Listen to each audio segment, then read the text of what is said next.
In this tutorial, I'm going to be showing you how to do a step-by-step watercolour painting. It's really suitable for beginners, and I'm going to be showing you some really basic landscape techniques: how to paint a sky, how to paint distant fields, how to paint a tree, grasses. But the most important thing is I'm going to show you how to prevent getting any muddy washes. I think that's probably the question I get asked the most. How do you stop overworking your paintings? When do you know when to stop painting? The fiddling, the things that watercolour makes you do. I have no idea why watercolour makes us do it, but it makes us do it. When I first started painting in watercolour, I never left it alone. I had no idea that's what you weren't supposed to do.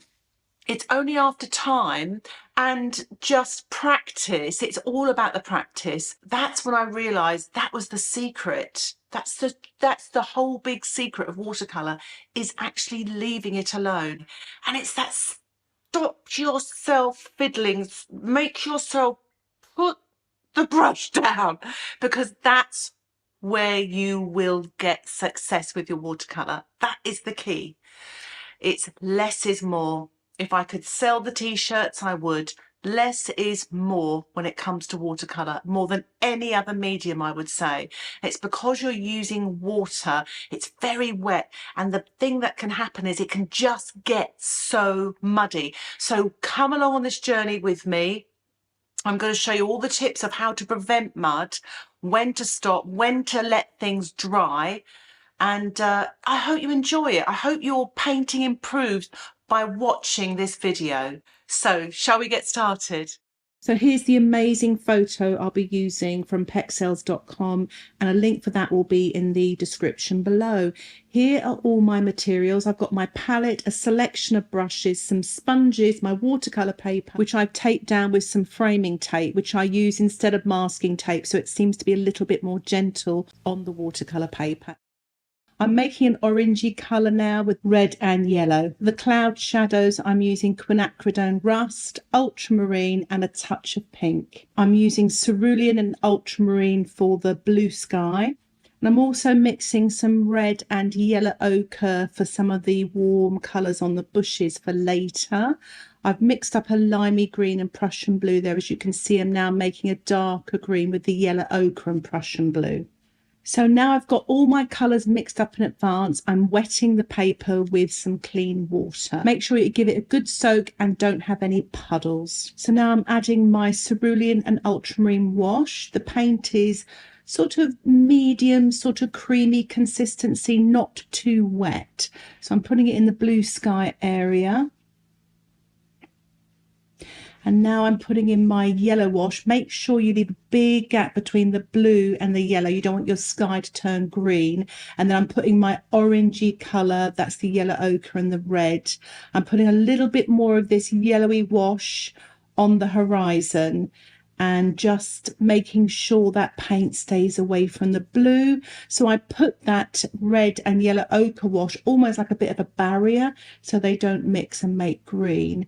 So I'm mixing up now a darker shadowy colour, and that's using the Ultramarine with the Quinacridone Rust, but you could also use burnt sienna for.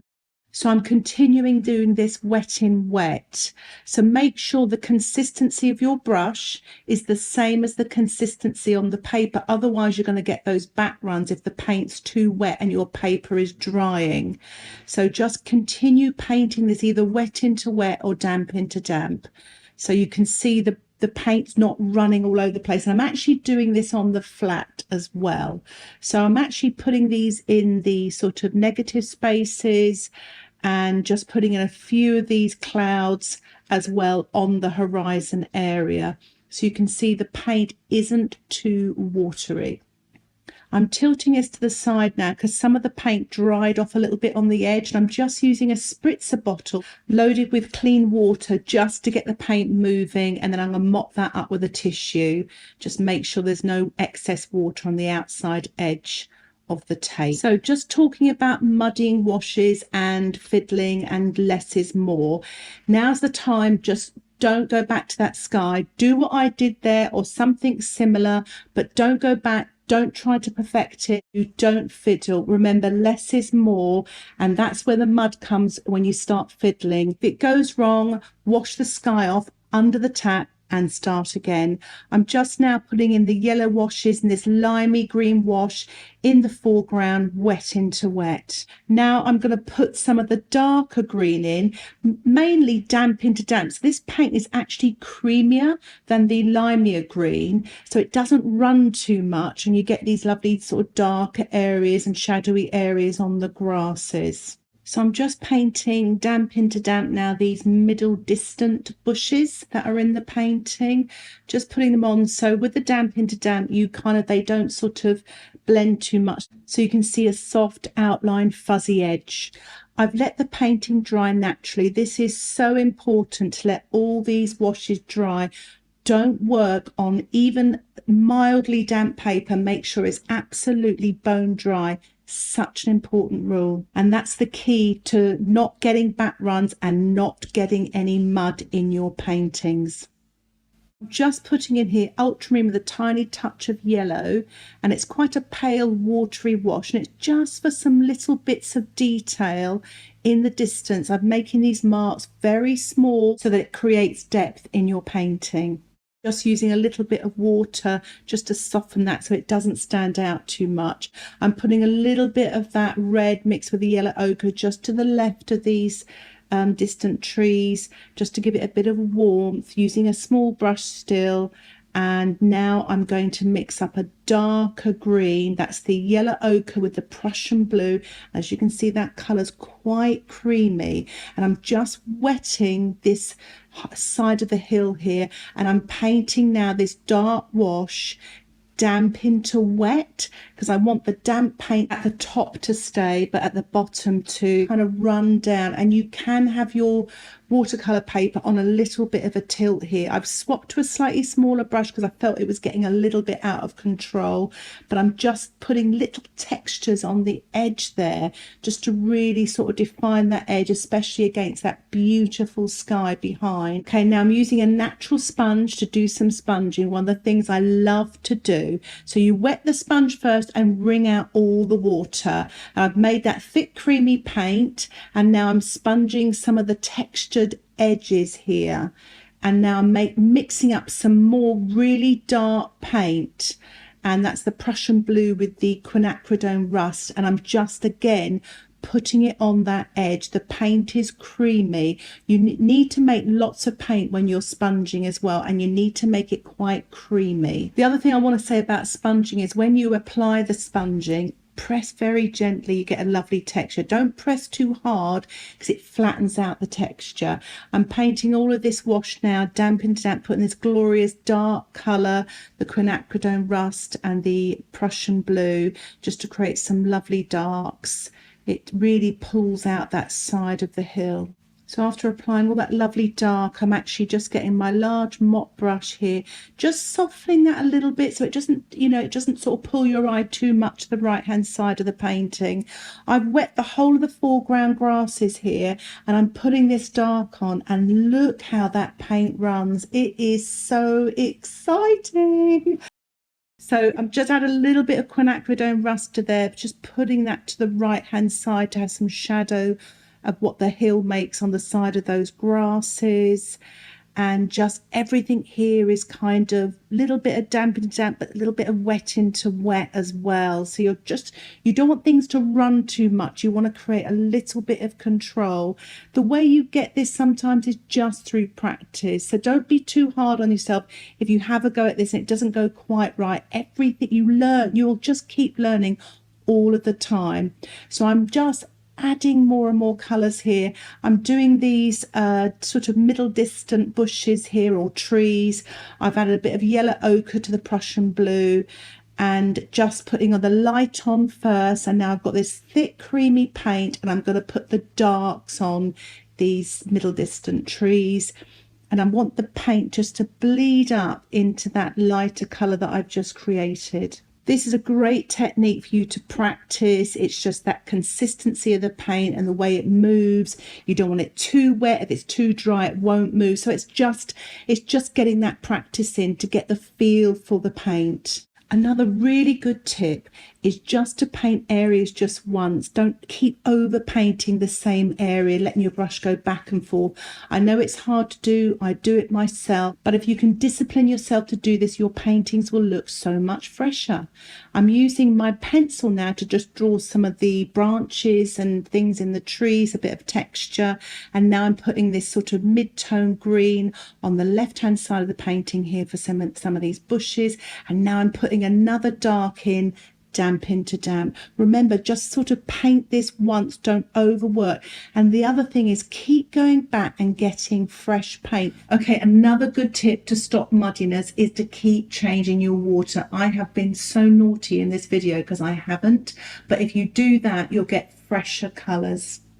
I'm using my twig now, just an ordinary twig from the garden, sharpened with a pencil, just to pull out some light grasses.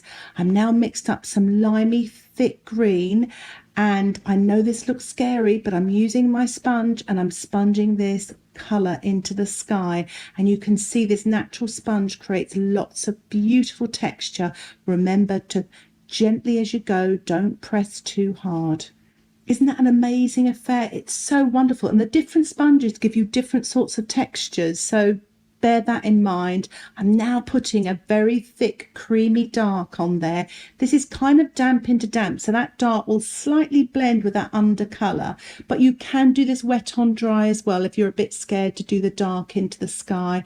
I'm also now putting this damp paint on the side here on the right hand side. You remember this paint on the right hand side is damp already, so make sure that paint is slightly thicker. So I'm painting in the tree trunks now. I'm using Ultramarine and the Quinacridone Rust, but you could use Payne's Grey or Sepia.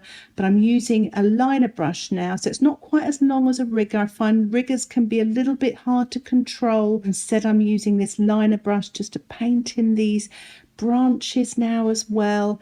And if you're a little bit unsure, draw these in with a pencil first of all, if it gives you a bit more confidence, and then paint the branches in. I always love painting tree trunks and branches because you can actually take your time. They do require a little bit of practice, and sometimes you could even use a watercolour brown pencil if that makes it easier. Whatever makes it easier for you. You can even use the twig and dip that into watercolour paint and draw those branches. There's no real rules, whatever works for you. So what I tend to do is you could work for half an hour on trees. It's not like when you paint a sky where there's a time against you. There's nothing against you. You're painting this dark and just take your time. So I'm just scraping off some of the right hand side of the damp paint on these tree trunks.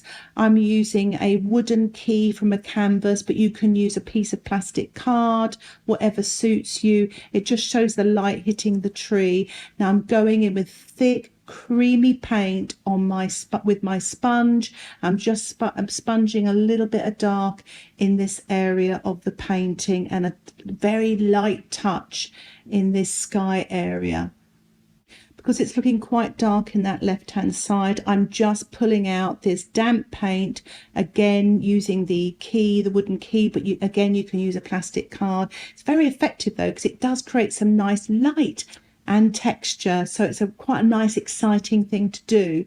I am nearing the end of the painting now. I just want to finesse some of these branches. Remember what I said about trees, you can spend a lot of time on them, finessing them, getting them to look right. And as you can see here, I'm just tidying up this tree trunk here, adding a little bit more to it. And now this is a really exciting technique. I've cleaned my sponge. I'm using paint straight from the tube. It's a great thing to do, especially if you've lost the light in your trees. You can put this, I'm using permanent yellow, but you can use lemon yellow and it gets your light back. I'm getting near to the end of the painting now. I'm just giving it a final spatter. You don't have to do this. You can paint these on with your brushes as well, or put little flowers in. I just thought it's a nice thing to add to the end of the painting, little wild flowers there. As you can see, I've just removed the framing tape. I love that white edge it gives. It stops me from painting almost, but also gives me an opportunity to see if I need to do any more. I really hope you enjoy this tutorial, and if you would like to support the content that I create here on YouTube, why not think about joining my Patreon membership? You will get access to my exclusive tutorials and my longer, more in-depth tutorials with downloadable outline sketches. Details about the membership can be found in the description below. Thanks so much for watching. Happy painting. Bye for now.